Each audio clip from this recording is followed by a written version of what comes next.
ایک دفعہ حضرت موسیٰ علیہ السلام اللہ سے پوچھتے ہیں، اے اللہ میری امت کا بدترین شخص کون ہے جو آپ کا نافرمان ہے، جس سے آپ ناراض ہیں، اور بہت ہی بدترین شخص ہے۔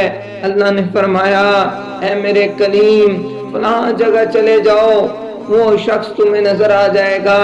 موسیٰ علیہ السلام گئے، موسیٰ علیہ السلام نے اس شخص کو دیکھا۔ کچھ عرصے بعد پھر اللہ سے پوچھا کہ اے اللہ میری امت کا بہترین شخص کون ہے جو آپ کو بہت پسند ہے، جو آپ کا فرما بردار ہے۔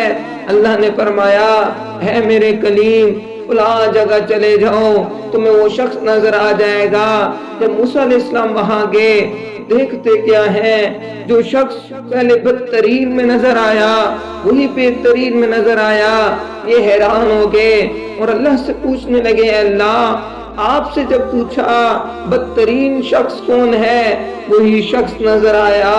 جب آپ سے پوچھا بہترین شخص کون ہے، اب بھی وہی نظر آیا۔ تو اللہ نے فرمایا، اے میرے کلیم یہ شخص آپ کی امت کا بدترین شخص تھا، نافرمان تھا، لیکن ایک دن وہ اپنے بیٹے کے ساتھ جنگل میں جا رہا تھا۔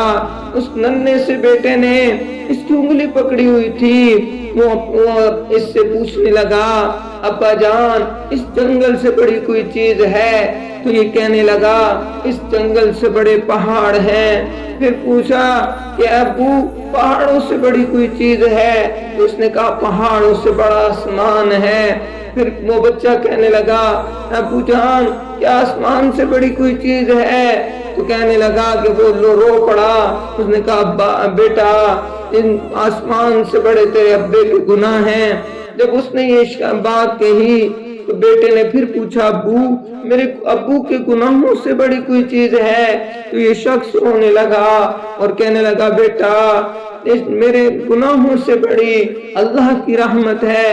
اللہ رب العزت نے فرمایا جب اس شخص نے یہ بات کہی تو ہم نے اس کے سب گناہوں کو معاف کر دیا۔ جو ہماری رحمت سے امید رکھتا ہے ہم اسے تنہا نہیں چھوڑتے۔